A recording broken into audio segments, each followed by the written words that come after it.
The question I pose to you is, what are you aiming for? Really, like, what are you trying to achieve? You've got this team, maybe, I'm assuming you've got a team, and there's a purpose in mind. What are you aiming for? This section, what this bit is about really crafting that in a way that really drives what you do. Your aim, your project aim, is more important than you could ever imagine. Now, the reason it's important is because this is what drives teamwork, okay? So teamwork, working together is difficult, and the aim is what kind of draws us through the difficulty of teamwork. But it's not easy to create an aim. Now, it might seem like an aside, but do you remember this guy? Okay, Braveheart, for some of you who are older, and he gave a speech, and this gives us a bit of an example as to, what we're really chasing. So let me read you this. I'm not going to put on the accent, I'm not that good. So Wallace says, "Sons of Scotland, I am William Wallace." Young soldier responds, "William Wallace is 7 feet tall." Wallace said, "Yes, I've heard. Kills men by the hundreds. And if he were here, he'd consume the English with fireballs from his eyes and bolts of lightning from his arse. I am William Wallace, and I see a whole army of my countrymen here in defiance of tyranny. You have come to fight as free men, and free men you are. What would you do with that freedom? Will you fight?"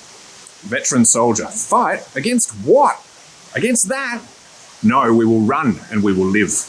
Wallace, "Aye, fight and you may die. Run and you'll live, at least for a while.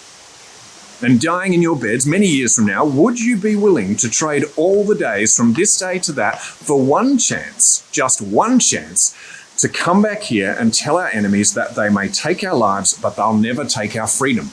Okay? I watched that when I was about 19. It was a brilliant moment. But there's a couple of things in there I want you to know.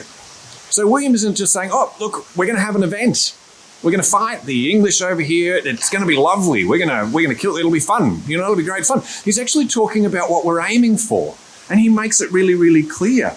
He says, we're aiming to take back our lives, to take our freedom. Okay, now I'm going to talk you through some principles of creating your aim to create a really good aim. Because remember, back at the start of this, or closer to the start of this speech, he says, you might die. So in other words, this is an extreme version of teamwork. You might well die. It's difficult. It's really hard. But what I want you to understand is, while you might die, while it is difficult, this thing that we're aiming for over here is so exciting and so amazing and so incredible for our community that we're willing to take that risk. Okay? And that's what an aim will do. A well-crafted aim will make it worthwhile working with people that you might struggle with. It will make it worthwhile you biting your tongue sometimes. It will make it worthwhile you working as a team. And that's really, really, really important. So when you're creating your aim, and yes, in a moment, I'm actually going to get you to work with your team to create your aim, there's a few things you need to think of. Now, the first one is that it should be complete, okay? It should be a thing. So you're going to create effectively a one-sentence aim, but it should be a whole thing, But your aim needs to be something that when you tell it to somebody, they go, "Yeah, I can see that in my head." It's not just a part of a thing, it's actually a big picture thing. It says, this is what we're going to do, this is what it's going to look like at the end. Now, it needs to be complex enough to require a team. So remember I was saying before that an aim is what drives teamwork. It's one of the primary drivers of teamwork, is having a really clearly defined aim. Now, if you have an aim that you can achieve on your own, don't have a team. There's no point. So your aim needs to be so big that it actually needs to involve a diverse group of people. It needs to be significant. So when you tell someone about your achievement, when you're sitting on your rocking chair in your old age, maybe you're already there, I don't know, but when you're sitting in your chair in your old age, you want to relay this story and you want to know that people are going to go, "Wow, that's quite the achievement." Because, again, this aim is what drives engagement with the difficult work of teamwork and the difficult work of making it happen.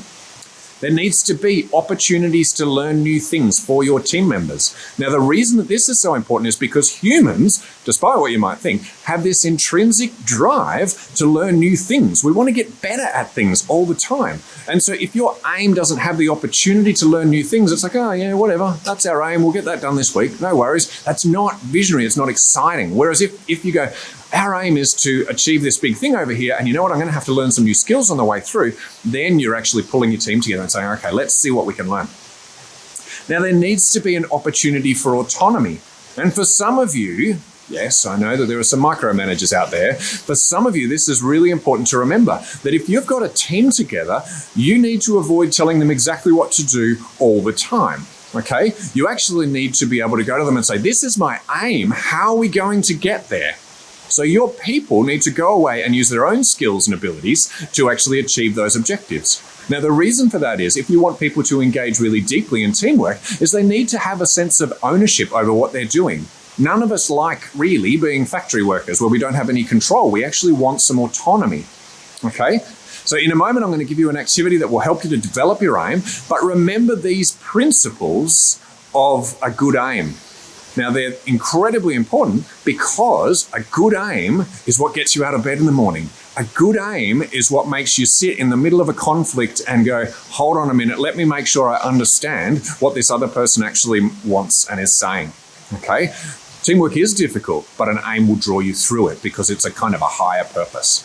So this is actually one of the really exciting parts of what you're doing, because by the end of the process of creating your aim, you guys should be buzzing and going, oh my goodness, this is what we're aiming to do. How are we going to do it? Okay, and this is actually a really, really exciting part of what you're doing.